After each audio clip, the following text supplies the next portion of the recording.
The reenactments and commentary in this program may contain frank talk of a sexual nature. Viewer discretion is advised. A shower scene not made so popular since the movie Psycho and the looming specter of Macaulay Culkin. The plot thickens at Neverland and in that Santa Maria courtroom. Hello, I'm James Curtis. Welcome to E's coverage of the Michael Jackson trial. Jackson appeared upbeat as he and his family and his entourage went through security at the courthouse in Santa Maria, California. And now, before we hear the shocking allegations from Jackson's former maid, we're going to pick up with the cross-examination of the maid's son. Defense attorney Tom Mesereau tries to punch some holes in the young man's story. Here's what the jury heard according to the courtroom transcripts. Well, you told the police you had a blackout and didn't remember anything after you and Mr. Jackson were tickling each other, right? I blocked it out. I didn't blank it out. I just never wanted to repeat that stuff again. Okay. Do you remember in one of your police interviews the police telling you, this is what happened, right? And you said, well, I'll have to work on that. Do you remember using words like that? No. Early in your interviews, you denied being touched in your private areas, didn't you? Yeah, I was scared. They were pretty long interviews, weren't they? I believe so. Yeah, they were. They were long in my time. To a kid, an hour is a long time. Do you remember in your first police interview in 1993 telling the police, I'll just say this out flat, I don't remember him trying anything with me except for the tickling? Do you remember that? Do I remember saying that? Yes. No, but I've heard that on The Voice. Yeah, I was fighting them with everything I had. Well, determined to discredit this extremely damaging testimony, the defense attorney Tom Mesereau still hammers away at the now 24-year-old's claim of having been molested by Michael Jackson as a preteen. Have you had a chance to look at that? Does it refresh your recollection about what you told the police in that interview? No, not really. Well, on a number of occasions you told them, we tickled each other and then I left. Didn't you? Words to that effect? Yeah, again, I was fighting with everything I had. I'm not asking you what you were doing. I'm just asking if that's true, okay? On a number of occasions, you said, we just tickled each other and then I left, right? Okay. Is that correct? Yes, and then I also told him that he molested me.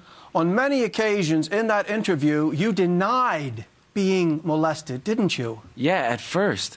And the police kept leaning on you to admit you had been molested, true? It wasn't like a twisting the arm. I was again fighting. I didn't want to be embarrassed at school. I didn't want to be embarrassed anywhere. I was 13. So you were lying to the police? Yeah, I was at first. And in that 1993 interview, when it came to talking about what happened at the arcade, you didn't know if he'd really touched you improperly, right? I knew. Well, you kept responding, I don't know. And then you'd say, if he really did touch, it was in the arcade. No.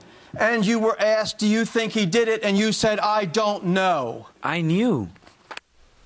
That seems, Howard, Ricky, Sean's off today in light of Johnny Cochran's funeral. We'll talk about that as far as having a major impact, Johnny Cochran, as well as you, Howard, having dealt with the 1993 allegations. This testimony seems rather credible despite these assertions of contradiction by Mesereau, does it not? Sure, because as I mentioned yesterday, it seems to be a rather, quote unquote, to quote myself, benign incident. It's not the kind of activity when we think of as being this grotesque kind of child molestation. And because it is this light touching and tickling, it seems to have the ring of truth, which is difficult for Michael Jackson. This is a very difficult witness to cross-examine, and you can't really be heavy-handed.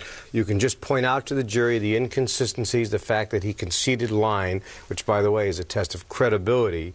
In addition to an argument that if he lied once, he lied again.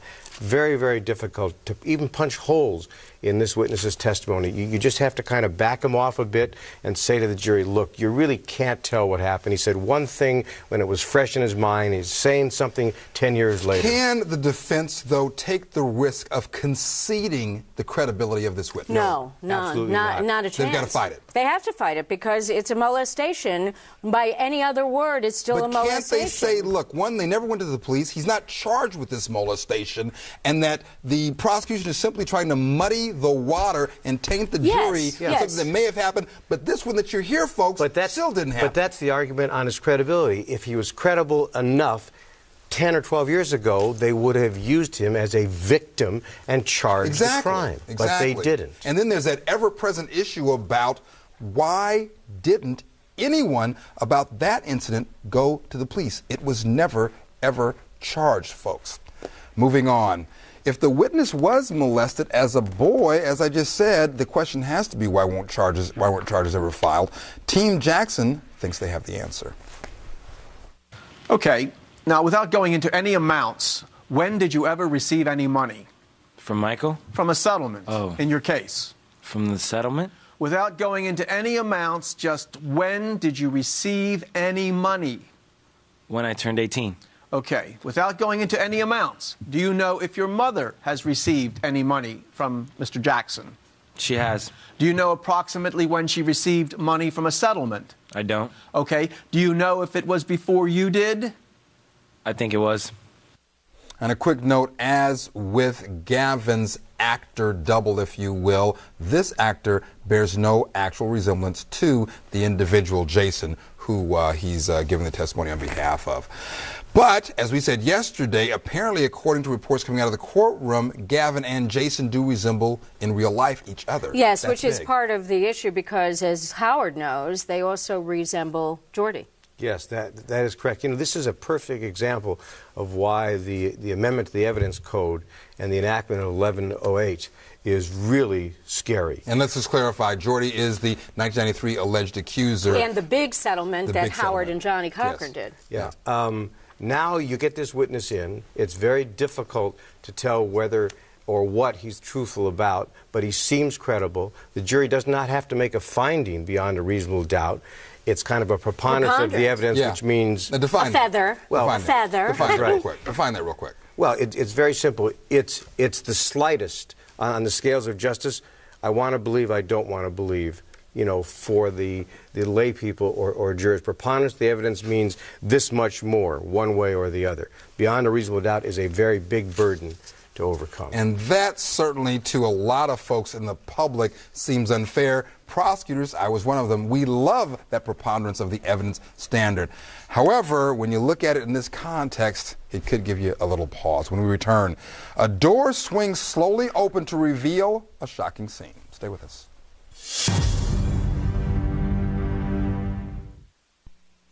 The reenactments and commentary in this program may contain frank talk of a sexual nature. Viewer discretion is advised. Welcome back.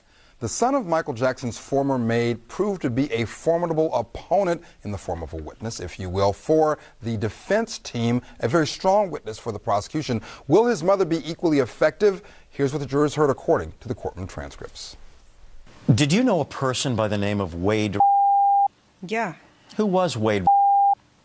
He was a young kid, a young little boy. How old was Wade when you first met him? Probably 7 or 8. Wade was there for quite some time? Yes. All right. And during that time, are you aware of him staying any place other than Michael Jackson's bedroom? No, he'll stay there as far as I know. Now, your obligation, of course, was not just to clean up, but to do the linens? Yes. The sheets off the beds, is that right? Change. You said that there were 2 beds. Yeah. At least. Were there more than 2 beds in his suite, or just 2? No, just 2. Did you make the beds every single day? Yes. During the time that Wade was there, how many beds did you make? 1 or more than 1? Just that one. The one that was Mr. Jackson's bed? Yeah, the one upstairs was rarely used. Next, an indelible image or improbable story. Was there an occasion that you went into Michael Jackson's room and came upon Michael Jackson and Wade Objection. Leading. Overruled. You may answer. Did I what? Come into Michael Jackson's room and discover that Michael Jackson was there with Wade. Yeah. Okay. Was there an occasion when you went in and they were in the shower? Objection. Leading. Sustained. Did you ever come in and find them in a situation that made you uncomfortable? Objection. Leading. Overruled. Do you understand what I'm asking? That I was what?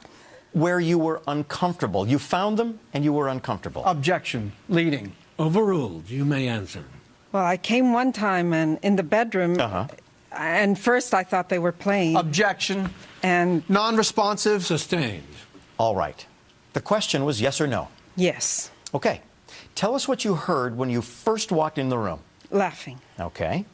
and playing, like playing around. Okay. And what did you do? I came in and first I thought that they were playing in the bathtub, jacuzzi, and I didn't see them. And then I thought they were outside, playing outside the house.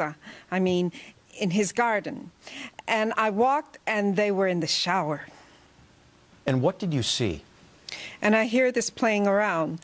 That's where he was taking a shower, I guess, Okay. with little Wade. What did you see? Tell me what you saw. What I saw, I just saw some clothes on the floor. You saw clothes on the floor in the bathroom or in the bedroom? No, in the shower. In- By the shower. By the shower.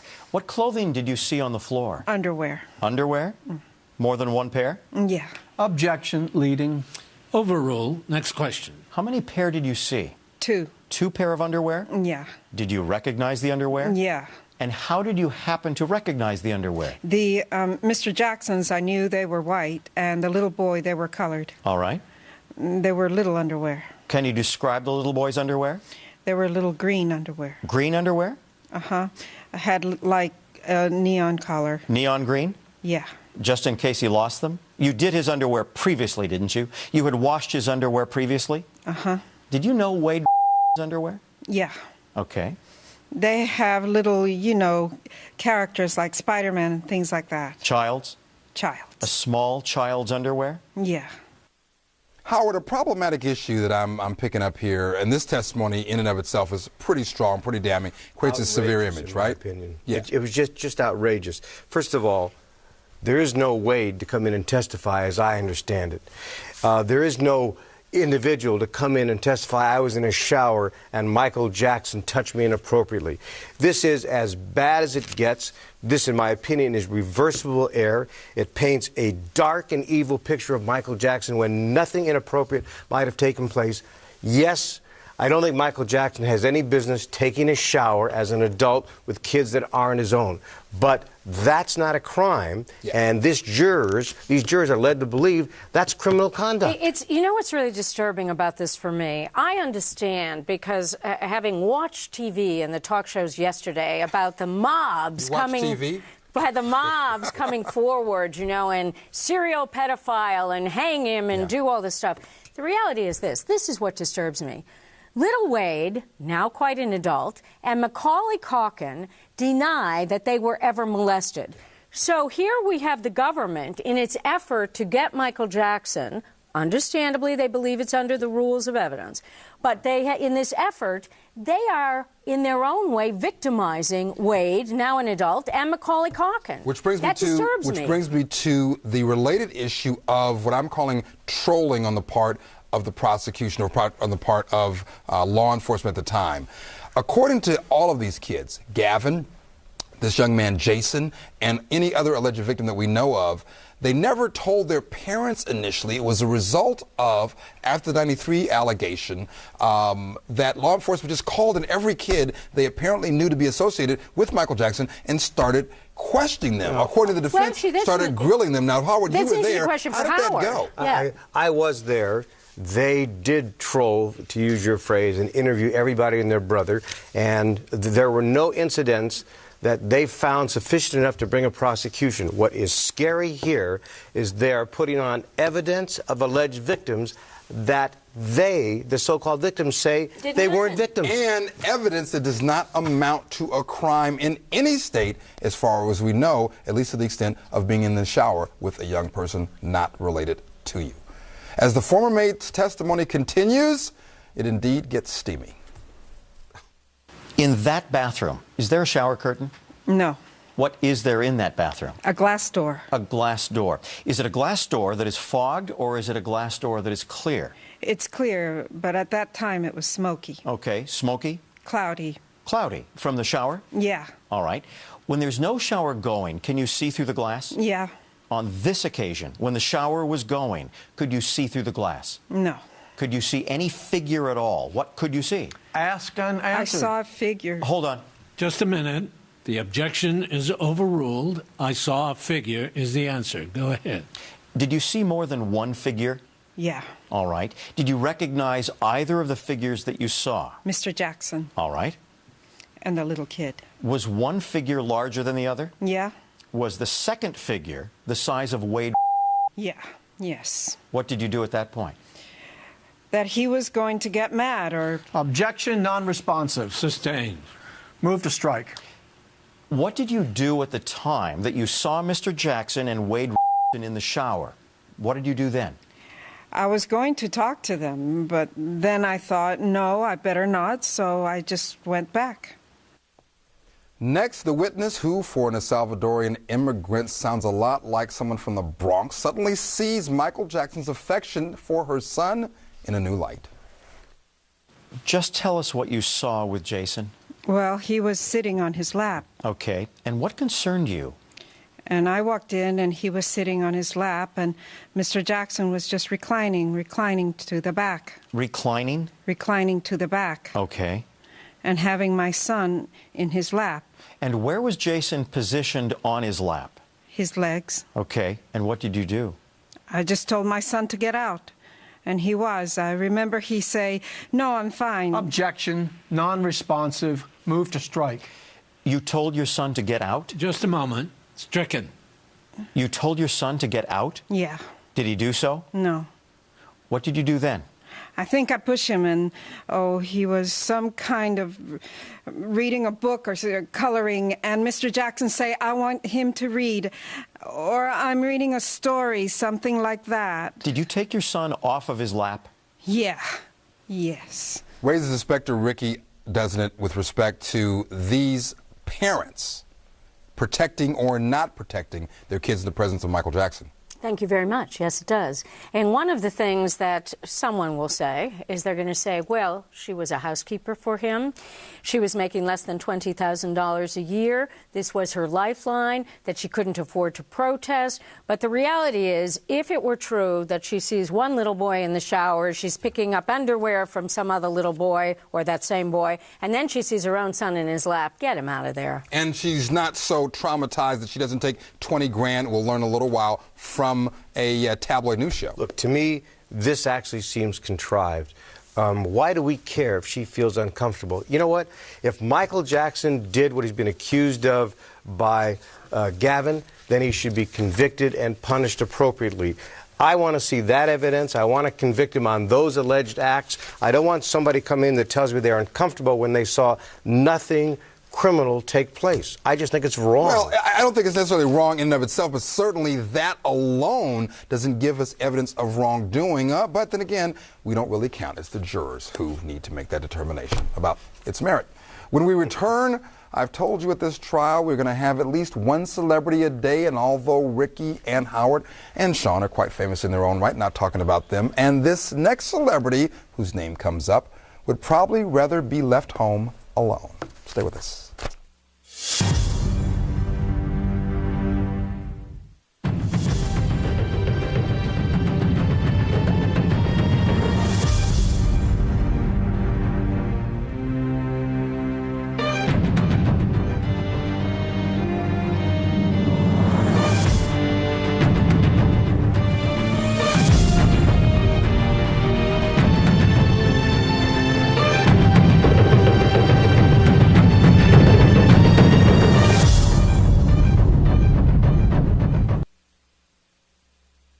The reenactments and commentary in this program may contain frank talk of a sexual nature. Viewer discretion is advised.